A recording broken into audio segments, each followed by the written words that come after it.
Brothers and sisters, Brother Jason Hensley will be delivering the fifth class in his morning class series this evening in order to facilitate him leaving the Midwest Bible School on Friday afternoon. And the theme for Brother Hensley's classes this week is the beginning of Christ's story. Today's class is entitled Anna. Brother Jason.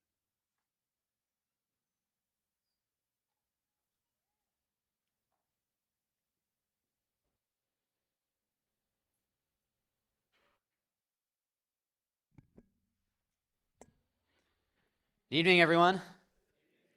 I'd like to draw your attention to two things as we start. The first is I'd like to thank you because I know how precious schedules are. So I want to thank you for being flexible with yours and allowing me to do my last class, or well, not my last, my second to last tonight. So thank you for that. And I'd also like you to take a look at your watch and notice it is only 7:05. Now, do you know when this is supposed to end? 8 o'clock. 9. That's right. I forgot. So we can actually get through all the slides. So there we go. Okay. Now, once again, the slides are available for you. Be ready. Here we go. Class number 5, we're talking about Anna. 3 parts, as you have perhaps come to expect. We're going to talk about the story of Anna first. Then we are going to talk about Anna and trust. So Anna and trust. Now, for me, this was really exciting looking at this trust piece because if you read the story of Anna, there's really not a ton there just immediately. It's just a handful of verses about who she is, where she's at, and how she is in the temple fasting and praying. So we're going to break down a little bit of this and try and understand some more who she is, and that's where we're going to see this trust piece. Then we're going to talk about Anna as a widow, because I think that shows up later in the New Testament. So that's the plan. Our main message now, I see this as a progression. So we've recognized the way that grace is so essential. We've been able to see that. We've been able to see the importance of pondering God's ways and of recognizing the exceptionality of the Lord Jesus. Right, so we've been able to see all of these various things that have come together in our main messages. And now, when we recognize that, we want to say, well, what does that compel me to do? When we see that God has created another way, that God has broken out into the world to bring this salvation that Simeon looked upon, what does that cause us to do? And what God looks for isn't blamelessness. That's what he does. Right? He makes us blameless. Instead, what he looks for is people that trust him. People that trust him. So, that's our main message. God looks for exceptional trust. And I'm going to suggest to you that Anna was exceptional. Now, the question is why? How do we know? What is it about her that really shows her as exceptional? So let's go through it. Now, let's take a look. Okay? Anybody know? This is the temple, yes? Anybody know what court this is? Yes, this is the court of the women. All right. So we're going to be talking a little bit about the court of the women. We want to try and envision this whole scene. Now, we already talked about Simeon today. We're also going to try and envision when that happened. We didn't talk specifically about it. So as we work through this, we're going to try and picture how this took place. When Simeon met them, when Anna met them, and really where they were even going in the temple. Right? So we want to get all of that in our minds. Here's the Anna section. As I said, it's not very long. This is it. There was a prophetess, Anna, the daughter of Phanuel of the tribe of Asher. She was advanced in years, having lived with her husband 7 years from when she was a virgin, and then as a widow until she was 84. She did not depart from the temple, worshiping with fasting and prayer night and day. And coming up at that very hour, she began to give thanks to God and to speak of him to all who were waiting for the redemption of Jerusalem. So this is what we know about Anna. Again, simple, to the point, But there's so much here that we can learn about who she was. Before we do that, though, we're going to try and understand actually where she was. So, take a look at this. As we already talked about, you have the court of the women. If you can see it, that's marked as number 7 on the screen. So what you're looking at here is a diagram of Herod's temple. The part that I have outlined in blue, that is what was known as the court of the Gentiles. Now, within the court of the Gentiles, I've marked this in green, there was a section that you couldn't go past if you were a Gentile. So the court of the Gentiles, it was called that because you were allowed to be there if you were a Gentile, but you couldn't go past that green section. Now, we know this historically. It actually comes up in the book of Acts as well. Anybody know where? It's Trophimus the Ephesian, right? Okay, so it's Trophimus the Ephesian. People think that Paul brings him into that section, right? And so this is part of what causes Paul's arrest in Jerusalem. Right? They say, this man brought Gentiles into the temple. And so this is why he's arrested. So we know historically as well, because there's actually multiple stones that have been found. They're written in Greek, only Greek, in all capital Greek. And it says, do not pass this line. If you do, you will be responsible for your own death, which will ensue. And it's pretty, like, those are the kind of signs that you don't want to read, like when you're traveling in a place with foreign language, like written up there, right? So that was what was posted there. So you were not, if you were a Gentile, you were totally welcome to be on that platform, but you could not get that close to the temple. The temple was seen as a very holy place. You don't get near there, which, by the way, is the reason why Orthodox Jews still won't go on the Temple Mount platform, right? So there's this sense that it is so holy that we don't actually know where certain things were.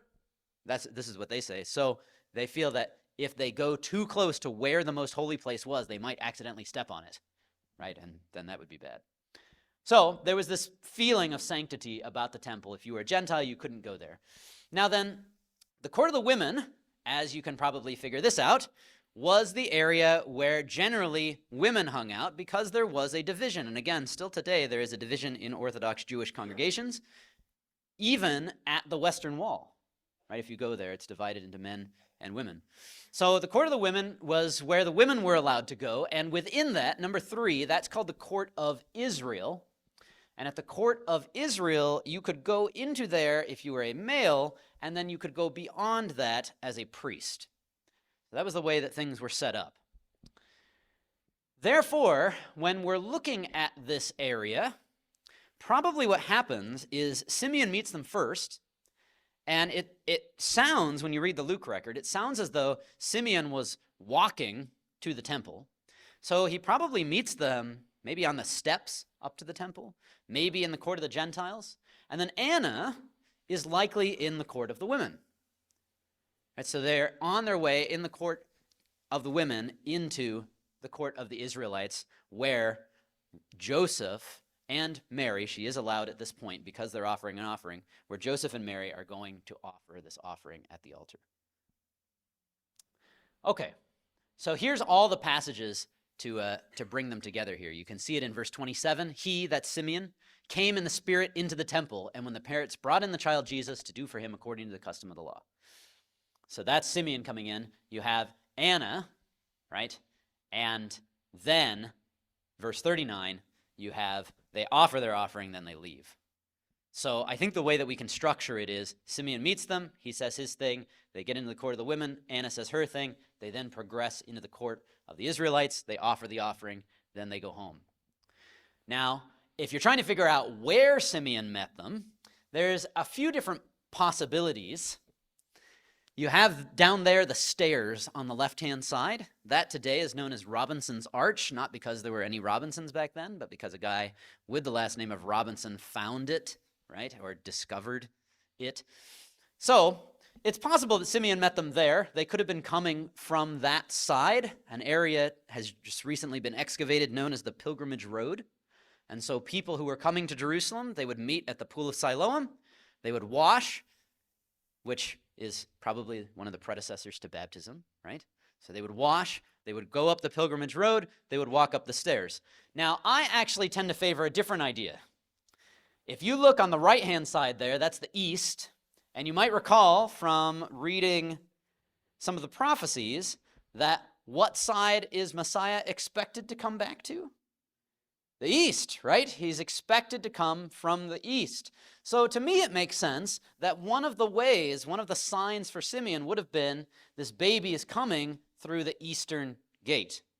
It's an interesting possibility. Now, just so you know, so that would be like number 11 right there on the map, the eastern gate. So I think he probably meets them there. We don't really know. Just to add in a little bit of historical interest, this is the eastern gate now. Now, by the way, those stones that you're looking at, those date to about 500 years ago. They're not super ancient. Like 500 years is not very old in Jerusalem time. And you might notice something about the gate. It does not exist, right? Anybody know the history of this? I think this is fascinating. It's a very funny little story. So Suleiman the Magnificent, he was an Ottoman ruler. He's the guy who builds up these walls in about the 15-ish hundreds. And he hears the prophecies about the Jewish Messiah coming through the eastern gate. And he says, aha, I know what to do. I'll stop him. So he does that. And he says, ha, now Messiah can't come. Now, not only that, if you look really closely, you might notice there's also a cemetery in front of it, right? There's also a cemetery in front. And he had heard, Suleiman the Magnificent had heard, that the Jewish Messiah would be a priest, right? So he said, right, priests, according to the Torah, can't touch dead bodies. So I'll bury a bunch of people in front of the door too. See if he can get through that, right? So that's what he does. Now, again, it is really interesting to see that Jews still hold to this idea that Messiah is going to walk through this gate. And so directly opposite of this gate is the Mount of Olives, right? So when Jesus leaves the temple and goes up the Mount of Olives and back and forth, he's constantly going through the eastern gate, known as the Golden Gate, no connection to the bridge. And if you look at the Mount of Olives, you will notice that there are thousands of Jews buried on the Mount of Olives because their belief is when Messiah comes, he will raise the dead, and they want to be the first to see him. So I think that's kind of cool. All right. So that's my thought as to where they would have met. You know, we don't know for sure, but I think they probably met Simeon right around 11, met Anna right around 7 in the court of the women. So just to put that together. Now, the story of Luke then ends with this. You can just imagine, I think it's fascinating that this is what we get of most of the Lord Jesus' early life. Right, we have one story, which we'll talk about tomorrow morning, but that the child grew and became strong, filled with wisdom, and the favor of God was upon him. Now, what's crazy to me is that you just think about the things that are contained in this, right? So, like, what does that mean it would have been like to try and teach Christ something? Have you ever thought about that? What would it be like to be his parents and to try and say, okay, here's how you make this? You know, was he like, well, yeah, and like, you know, made something even better, right? Like, it would have been a funny sort of thing. And I mean, as a dad, I think it would have been incredibly, like, kind of scary to try and be like, okay, let me teach you this kind of spiritual principle. And he's like, actually, it's like this, right? I mean, that's one of those things where you're like, oh, thanks for teaching me, right? Thanks for explaining that. So it's just a funny sort of thing to think about that's contained in all of this, right? He's growing, he's becoming strong, filled with wisdom, with the favor of God on him. So that's the story of Anna, right? This is where it happened. Let's try and understand a little bit then of this trust piece. Now, the way that Anna is introduced is very interesting. As I said, there's less really said about her than we get from some of the other characters, but we also get something said about her that's not said about the others. So take a look. We're told a very specific piece of information. Now, you might be thinking, oh, I know. It's her tribe. And, well, that sort of fits, but we do know Zechariah and Elizabeth's tribe, right? What do we know about Anna that we don't know about the others? You could say she's a prophetess, but I mean, I feel like that one's kind of cheating. Like, Zechariah becomes a prophet, so not quite. If you look at all these different verses here for the introduction of Zechariah and Elizabeth, you look at the introduction in verse 27 of Joseph and Mary, if you look at the introduction of Simeon in verse 25, one of the things that you'll notice is, well, maybe you won't notice because it's not there, we don't know their parents or their age. Ooh. Well, Zechariah and Elizabeth are old. Anyway, we'll see. I'll think about that one. I may modify this. All right, so if you take a look at this, it says in verse 36, there was a prophetess, Anna, the daughter of Phanuel, right? So this is her father. Now, when we have things like this that are different, the question we ask is, why? Yes, right? Why is this like this? Why are we told her father? Because ultimately, really, who actually cares who her dad was? I don't say that to be rude, but I mean, I don't know him, right? It's not like you're going to read this and be like, oh yeah, Phanuel, right. Good to know. That's not going to happen. So like, why does it say that? There's got to be a particular reason. Now, once again, you might recall in the last class, we talked about how names sometimes get a little bit mixed up. So I'd like to take a look at this name. I have it in the Greek for you. It's Phanuel, which may help a little bit. It's a Hebrew word, right, because she's Jewish. So her father's name in the Hebrew is actually Penuel. Does that sound more familiar? Penuel.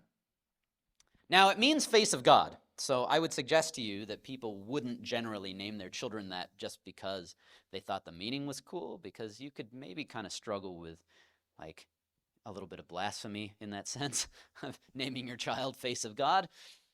But it happens to be a place name as well, right? What happens at a place called Penuel? Yes, I hear the whisperings. So I would put to you that it's important to know who her father is because there's actually significance in this name, right? As we read this record, the biblical text wants us to be thinking about this place. Now, the place is Penuel. Now, if you're thinking, wait a minute, that says Peniel. Again, guess what? It's another one of those weird translation pieces. It's the same word. Penuel, Peniel, same thing. So what we see happening at Penuel is this is where Jacob wrestles with God, and that's why he gives the place the name, the face of God, because he's wrestling with God. Now, the big lesson of Penuel is Jacob learning to trust.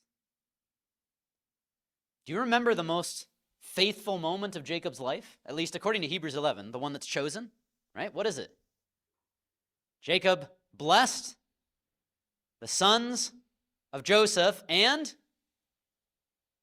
he leaned on the top of his staff. Now, I don't know about you, but I feel like I generally don't see people leaning on staffs and think that's very faithful.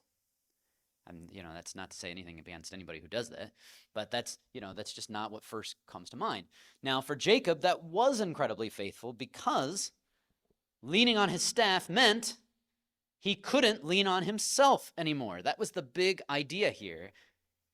His hip is put out of joint, and thus he ends up limping, and he's using this staff. So consistently throughout the biblical text, Penuel shows up a few different times, and I think it's consistently connected to this idea of trusting, right? So you have Penuel, the men of Penuel in Judges chapter 8. They don't want to help Gideon, and instead they trust in their tower.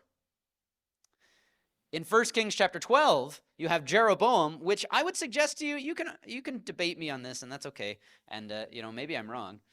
But in 1 Kings chapter 12, you have the story of Jeroboam, and I think Jeroboam actually starts out good. He's given a pretty good opportunity in 1 Kings 11, where God says, I'll give you a sure house. So I think he begins by building Shechem, which is the place of renewing vows. That's good. And then he's going to build Penuel as well, which is where Jacob learned to trust. So you have Penuel being connected to trust. And so I'd suggest this is our first piece here of seeing Anna connected to trust. The fact that her father's name is brought out and nobody would even know who that was, especially considering Luke is writing to Gentiles, right? So nobody would have known who Penuel was, and yet the idea is you're supposed to be thinking about this place and trust. Now, we see trust connected to Anna in a number of different places. Now, before I get into this idea of being a prophetess, meaning huge trust in God, I'd like to just draw out for you. This is the beginning, I think, of a theme that comes out in Luke. And now that we can see it here, we can actually look backwards and see it as well, that Luke is consistently showing women as well as men learning to trust, learning to follow. And this appears to be a very purposeful sort of thing. So you'll notice these declarations of God's goodness. You have Mary's song and Zechariah's prophecy. You have prophets who are recognizing Christ. You have Anna and you have Simeon. And this is an emphasis of Luke's. In Luke chapter 4, you might remember the Lord Jesus goes into the synagogue, and this is where he says, Elijah, there were many widows, right? And Elijah was only sent to the widow in Tyre and Sidon. I'd say the widow of Zarephath. So anyway, you can go through and you can note Luke seems to have this emphasis on what women are doing and women believing. And the reason that I think that that's important is because I would suggest it's not an accident that Luke specifically notes Anna as a prophetess.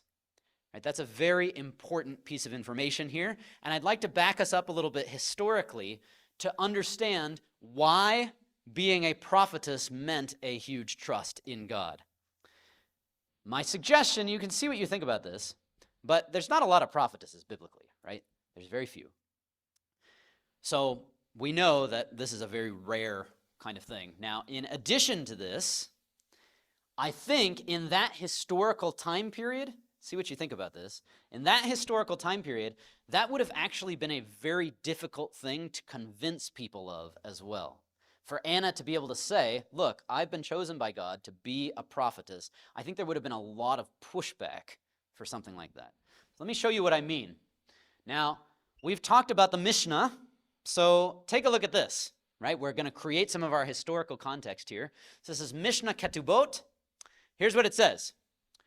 These are the kinds of work which the woman is obligated to do for her husband. She grinds and bakes and washes clothes. She cooks and nurses her child. She makes his bed and work with wool. Which, by the way, that's not a typo, that's what it says. If she brought in one maidservant from her father's home, she does not need to grind, bake, or wash.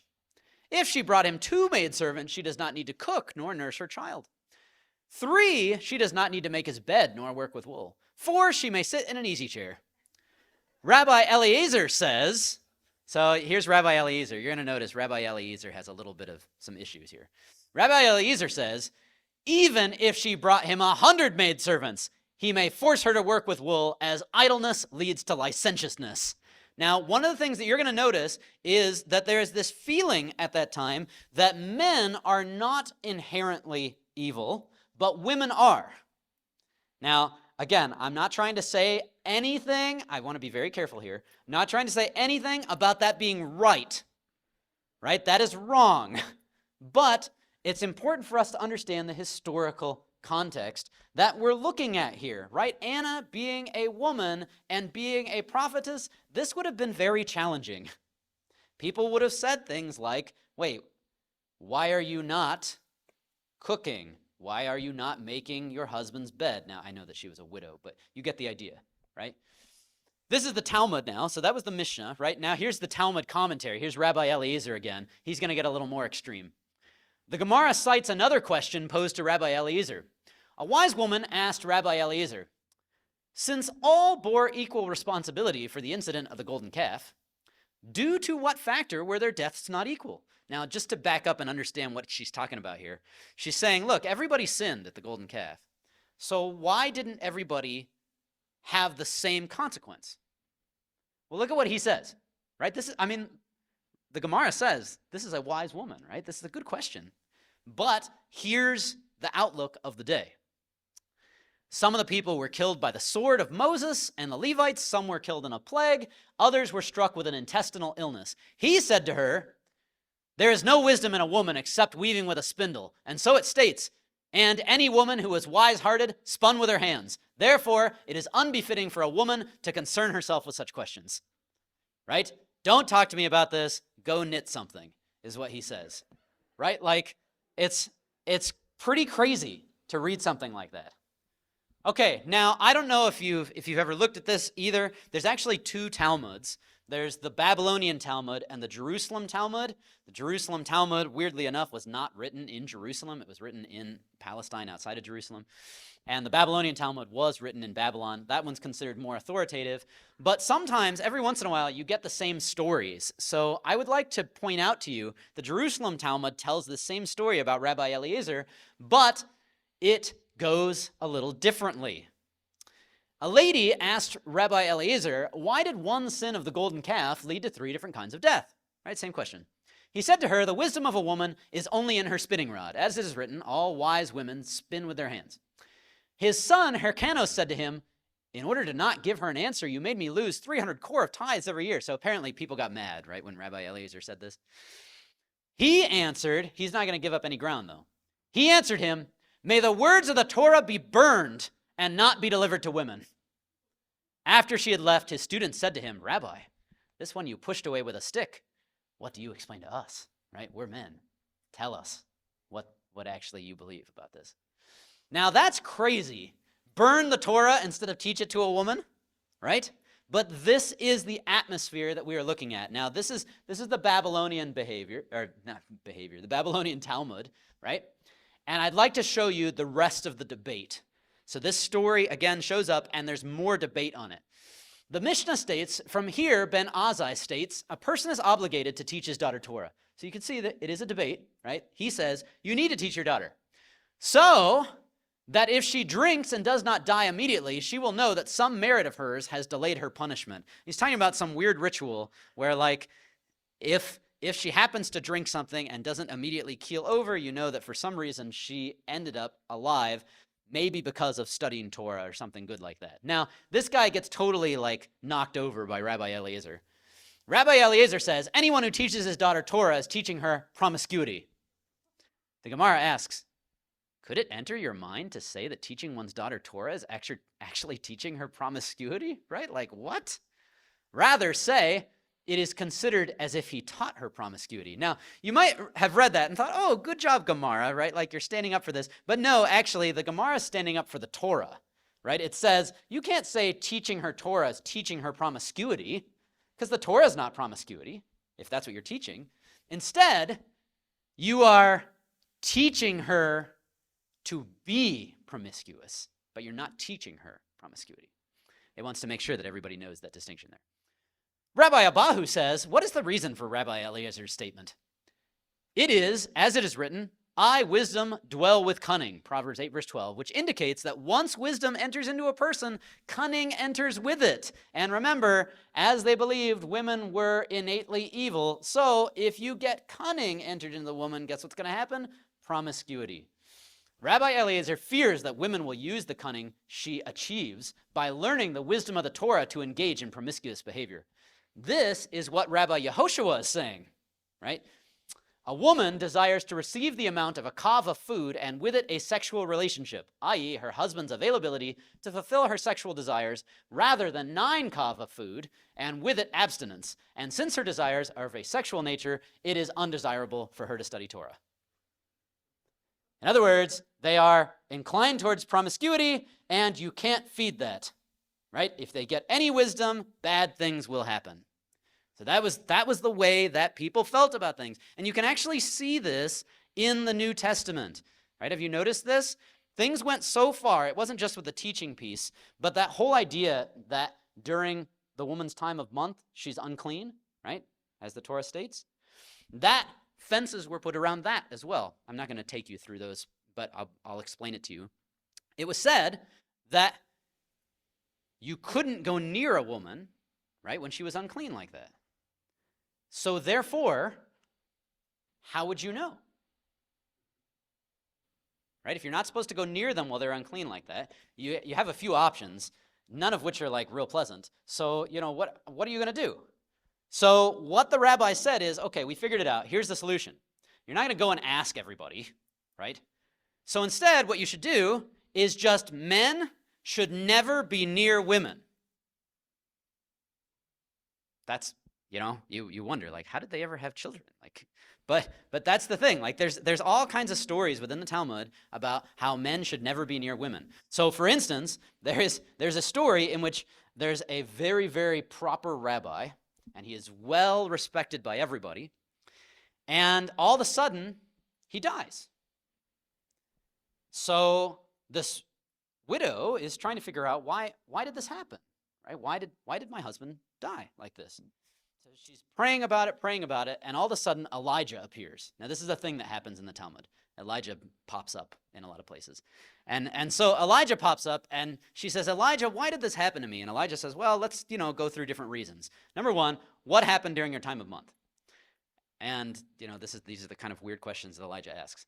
So she says, well, we did share a bed, but he never touched me. And then she says, oh, you know what? There was a moment where he rolled over and his hand touched mine. And Elijah says, blessed be the Almighty who struck your husband down because he touched you during that time of month, right? Like, so this is the big thing. Yeah, I'm for real in this. Like, I'm not making this story up. So this is the kind of stuff that you see back then. Now, the reason that is so important is to just, because it's very different than today. Like, there's stories about how far, if you're a man, how far behind a woman you're allowed to walk. Because, like, if she accidentally stops, right, and you're not paying attention and you walk into her, then you have to die, right? Like, it's a really, like, crazy kind of thing. Because, you don't know, is she going to be unclean because it might be her time of month? Like, it's pretty outrageous.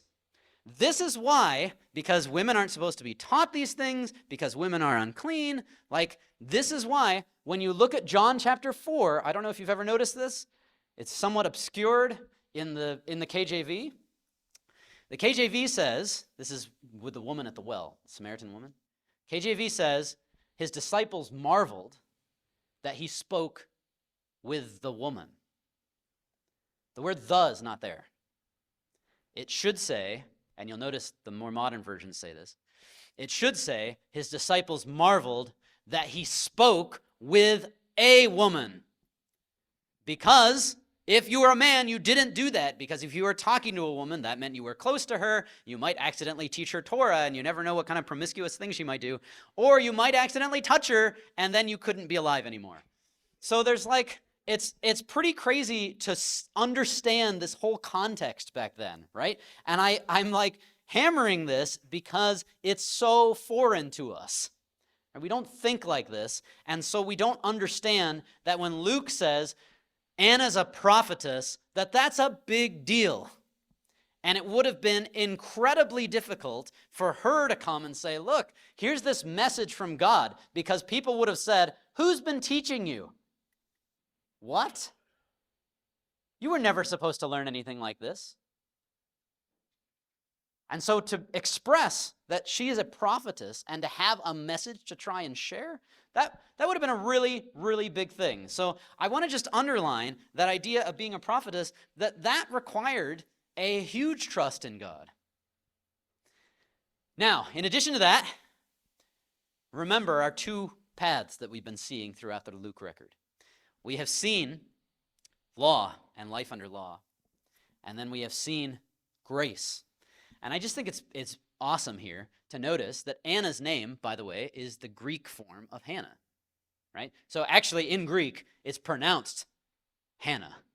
So there actually is that H sound there. It's Chana in Hebrew, and it's your word grace. So like the name John, Yochanan, right? Hear that? Hanan? That's Chana, the name Chana. So Anna and John have very, very similar names. John's name just includes the name of God as well. Yah is grace, whereas Anna's name just means grace. So again, I hope that you see this theme, right? Here she is. She's learning to trust. She's emphasizing trust. She's emphasizing grace. Now, the last piece to understand is the whole Asher thing. She comes from the tribe of Asher. Now, if we want to give a significance to the tribe of Asher, I don't think we're really going to find it in the New Testament, because Asher, the only other place it ever shows up is Revelation 7:6, and that's just a list of the 12 tribes. So there's nothing super significant about Asher there. So what I'd like to do then is actually back up and try and understand, what is the name Asher? Where does it come from? And what do we know about the tribe of Asher? Because again, for some reason, it's important that we know that she's from Asher. So here's when Asher is named. The name Asher, it's actually Asher, and it means blessed or happy. And you can see how that comes from the verse, from the circumstances. Now, when different prophecies are given, so Jacob gives his prophecy of Genesis 49, Moses gives his prophecy of Deuteronomy 33, these are the things that are said about Asher. So this is really the next time that Asher shows up. Genesis 49:20 says, Asher's food shall be rich, and he shall yield royal delicacies. Deuteronomy 33, verses 24 to 25 says, and of Asher he said, most blessed of sons be Asher. Let him be the favorite of his brothers. Let him dip his foot in oil. Your bars shall be iron and bronze, and as your days, so shall your strength be. Now, you may notice, by the way, that in Deuteronomy 33, there's actually a play on words. Most blessed of sons. That literally says the most Asherish of sons is Asher, right? So he's the most blessed of the children, the most Ashered of the kids. Okay, so those are two places where Asher shows up, and what's interesting about this is neither of those have happened. There is no time in Scripture where you can look at the territory of Asher and say, well, there you go, Asher's rich. Asher has yielded royal delicacies. Asher has been the favorite of the brothers. He's had bars of iron and bronze. None of those things. In fact, when you trace Asher through, you actually see that the story of the tribe of Asher is pretty lame. Look at this. Here's what happens. Asher did not drive out the inhabitants of Akko, or the inhabitants of Sidon, or of Alab, or of Aksib, or of Helba, or of Aphek, or of Rehob. So the Asherites lived among the Canaanites, the inhabitants of the land, for they did not drive them out. Right? So the tribe doesn't do so good, right? Like the person Asher, that's great because the name means blessed, happy, but the tribe doesn't do what it should do. It's like a whole list of all the people they should drive out, and they didn't. Now then, they're a little wishy-washy as well when you work through the period of Judges. So you'll find out that when Deborah and Barak are fighting, Asher gets invited, and Asher's kind of like, meh, I don't think I need to be involved. Right? Asher sat still at the coast of the sea, staying by his landing. Now, by contrast, Asher does get involved with Gideon. So you can see that there, Judges 6:35, Judges 7:23. So there's some battles that they don't fight, some battles that they do. The Gideon piece is probably because that's the territory of Asher up there that I circled in the red. And you'll notice that Gideon and his battles were fought very close by. So it could have been like a defending the home turf sort of thing. What's weird to think about is, what if Asher had conquered all the territory? Do you see what city would not have been a problem? Tyre, right? This is where Jezebel comes from, Tyre and Sidon. So Asher could have prevented a lot of problems if they had taken the inheritance, but they didn't take it fully. Now, Anna ends up being from Asher centuries and centuries and centuries later, and she's part of Asher even after the 10 tribes are gone. So we have to try and figure out, where does she come from? Well, there's, I think, two possibilities. 2 Chronicles 11:16, there's a mass exodus of the 10 tribes when Jeroboam sets up his whole new priesthood. So it's possible that her family left then. 2 Chronicles 30, verses 10 to 12, also notes, I tend to think it's this one, also notes that people from the tribe of Asher came down to celebrate Hezekiah's Passover. So there were still people from the tribe of Asher even after the northern kingdom was taken, and I tend to think that's probably what you're looking at there. They probably came down at that point in time. We don't really know. Whatever it is, the tribe of Asher really disappears, right? When you look at what Ezra and Nehemiah, how they describe the nation that comes back, it's only ever described as Judah and then sometimes Benjamin. So Judah and sometimes Benjamin, because Benjamin was with them, but there's never "and the remnant of Asher" or something along those lines. So we would get the impression that Asher's totally gone, and that's that. So that's really the story. But what's funny about it is, as I said, the prophecies of Genesis 49 and Deuteronomy 33 didn't get fulfilled. Now, if you take a look at that prophecy there, Genesis 49:20, it's pretty short and sweet. Asher's food shall be rich, and he shall yield royal delicacies. That word rich shows up in Nehemiah 9 and verse 25. The reason I want to bring that out is because it's talking about the land. That the land, the inheritance, was rich. In other words, when it says there, Asher's food shall be rich, what it's saying is Asher would inhabit the land. They would have that land. And as we said, that didn't happen at that point in time. Now, we can see that, in fact, it is going to happen, because if you go through some of the prophecies like Isaiah 30, that word rich, I've underlined it for you on the slides, that word rich shows up again in relation to the land in the kingdom of God. So it will be fulfilled. Eventually, Asher's land will be rich. Now, as far as the royal delicacies go, your phrase there in the Hebrew is ma'adaneh melech, which translates to delicacies of a king. Now, you can perhaps understand a little bit of what's going on there in the prophecy, that the prophecy is saying there's going to be a king. So in other words, we have future prophecies of the land and future prophecies of this king. Now, in Deuteronomy 33, we're reading that Asher will be the blessed, the most blessed of all the brothers. I think what's awesome about this is we see a fulfillment of this in Anna. I think this is why we are specifically told she's of the tribe of Asher. Here it is. Just think about this. The prophecy of Genesis 49 was made in approximately, what, 1800 BCE? Here it is, almost 2,000 years later, being fulfilled.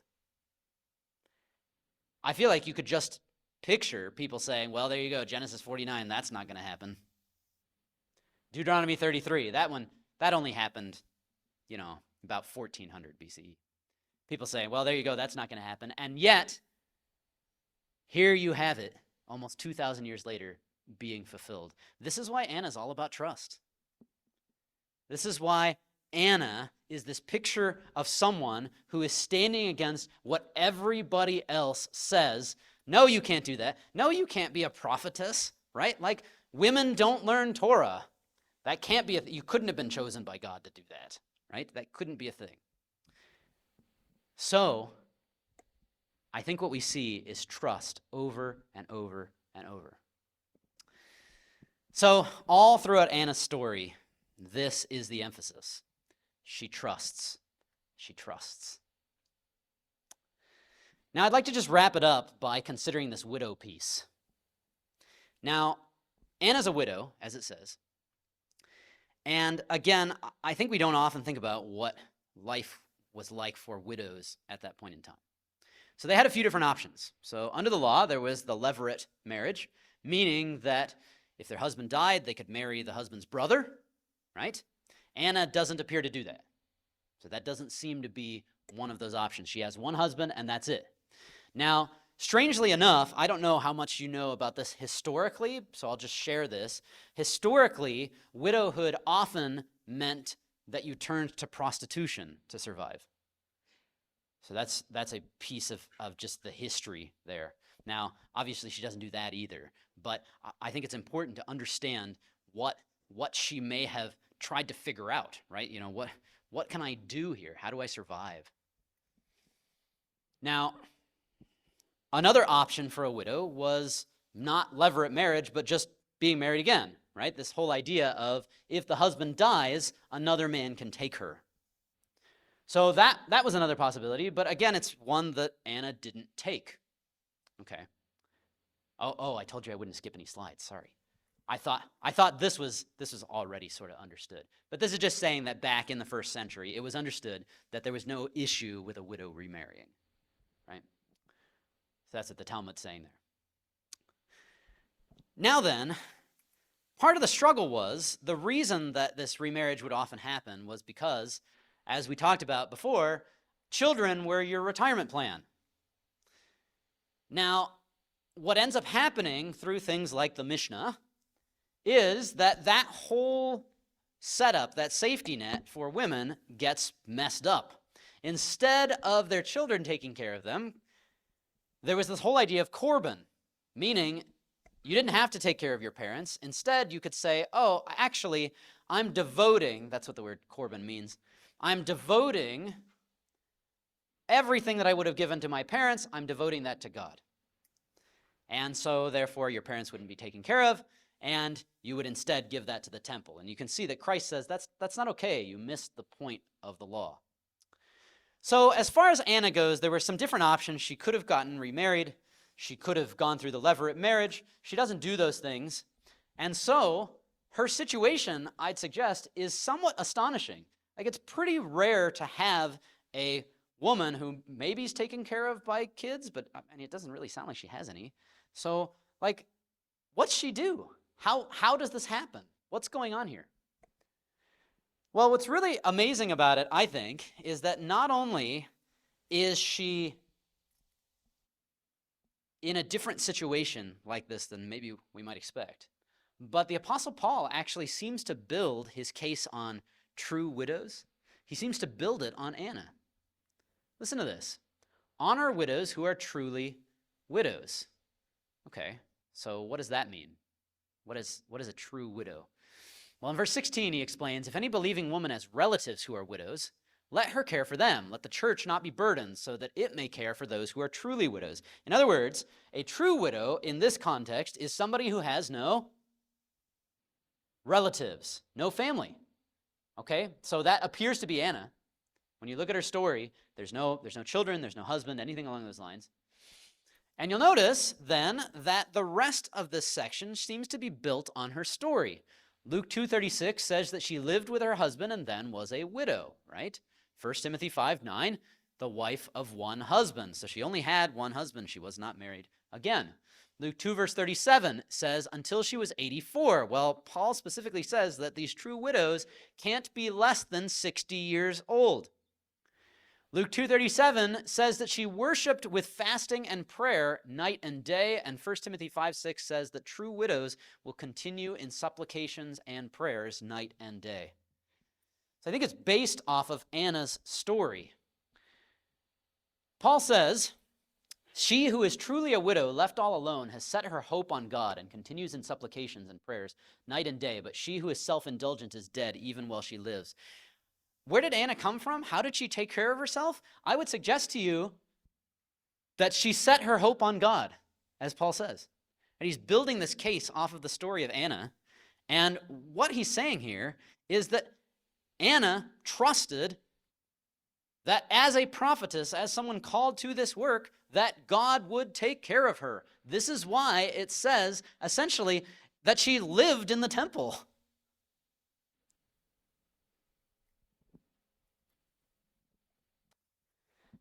And I think that's why her story then parallels, or her description parallels the description of some other people too. She did not depart from the temple, worshiping with fasting and prayer night and day. Who else did that?